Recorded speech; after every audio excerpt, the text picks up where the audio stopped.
Deloitte Tax, welcome to the Tax News and Views podcast. In this series, we talk to specialists from Deloitte about the latest business issues and developments. I'm Carrie Falkenhayn, your host for Tax News and Views. Joining me today for a special edition tax policy podcast is Jonathan Traub from Deloitte's Tax Policy Group. John is joining me today to discuss what is next for tax policy based on the recent midterm elections. So, John, there was a muddled message coming from voters Tuesday night. What do we know as of now? Well, Carrie, we're talking on Sunday morning. And so by the time this goes out to the listeners, of course, things may be different. But last night, the biggest development was that Senate Democrats secured control of that chamber for another 2 years when the pending results in Nevada were announced that Democrats had held that seat, meaning they have at least 50 seats in the Senate next year. There is one Senate seat yet undecided. Georgia will be on runoff on January 6th. Neither candidate got 50% of the vote, which is a requirement under Georgia state law. And so Democrats, if they hold that seat, if Raphael Warnock wins his runoff against Herschel Walker, they would end up at 51. And that would have major implications, or at least potentially have major implications. A number of policy items got scuttled this year because of the objection of one or two senators. If they have a larger majority, the universe of things that could pass the Senate potentially grows. Of course, that's dependent too on whether the House is going to be a willing participant or a check on their actions. And as of now, it looks as if the House is headed to Republican control next year, but still not decided. Despite that, Democrats did far better than expected and better than we would have expected, just given that it was midterm elections. So what thoughts do you have on why that was the case?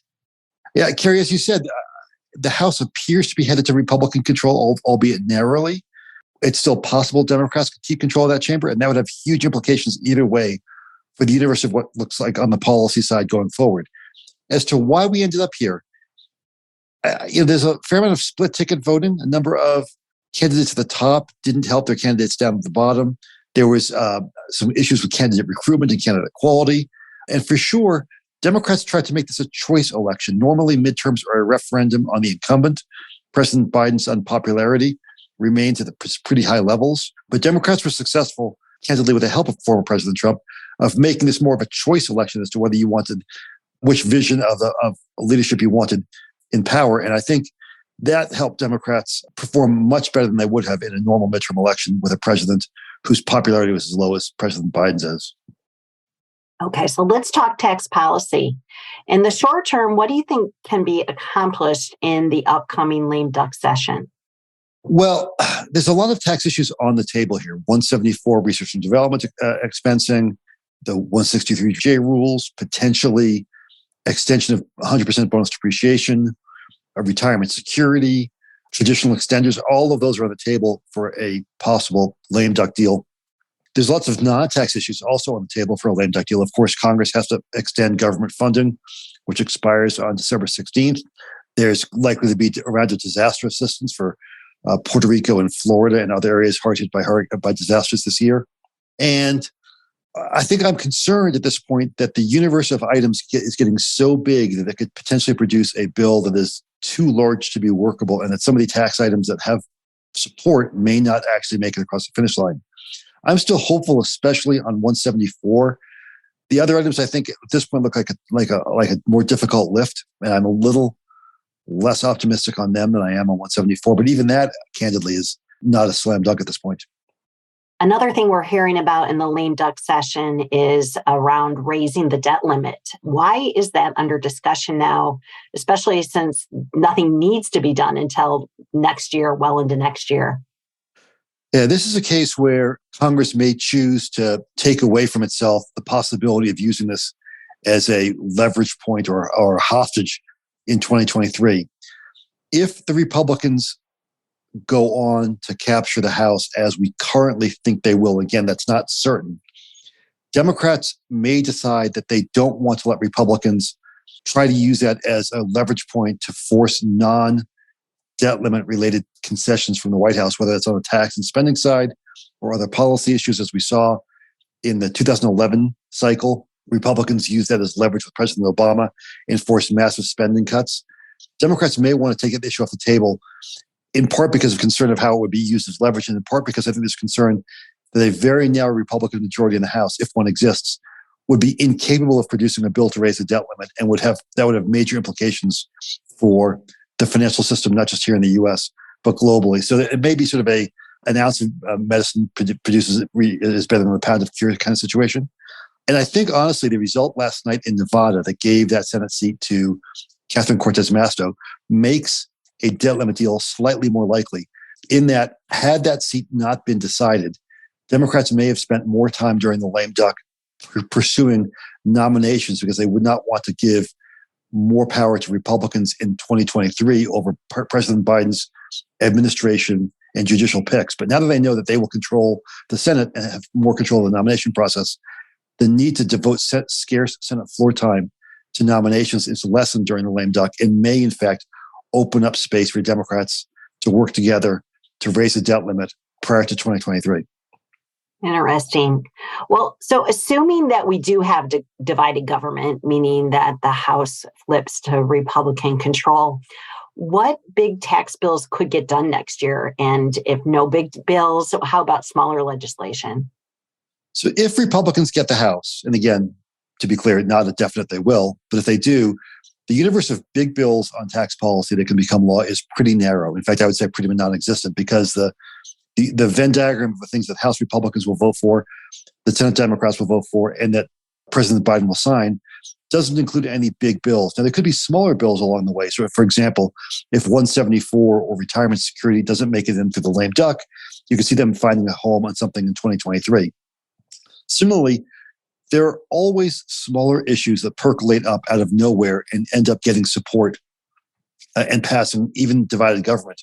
Look, for example, at this last year, we saw the Senate, even though it was only a 50-50 Senate, produce a major bill on microchip manufacturing subsidies. As long as these bills sort of are not partisan and aren't stained by deep-seated partisan feelings, smaller bills can always emerge. Now, they do at this point fall into the category of the unknown unknowns. We don't know what those issues may be, but there certainly could be some that come up in the coming year. And let me say, by the way, Carrie, if Democrats keep the House, which again is a possibility, and Democrats manage to win that 51st seat in Georgia in the December 6th runoff, then the universe of big tax bills that can pass expands dramatically, because things that couldn't pass in 2023 over the objection of Joe Manchin or Kyrsten Sinema potentially could pass in a new Congress. Sinema and Manchin would still be key players, but unless they're both opposed to something, bigger bills could pass. So, for example, we saw in the Inflation Reduction Act, Senator Manchin was very comfortable with changing tax rules around carried interest. Senator Sinema blocked that, but if they can let one of those two vote no, the universe of bills Democrats could pass in that environment becomes substantially broader than what they could pass in 2022. So a lot still left to be determined, but just given what we know now, what should tax leaders be watching for from Washington over the next 2 years? Well, regardless of what happens in the House, one thing we all need to watch for is action on the regulatory front. We've seen past administrations be very active in using the regulatory apparatus at their disposal to implement policy changes that arguably couldn't get through the U.S. Congress. So in addition to the Inflation Reduction Act, we can expect action on things like cryptocurrency, potentially around international tax rules. And administration regulatory action can't raise tax rates. The corporate rate isn't going up from 21 to some higher number via administration action.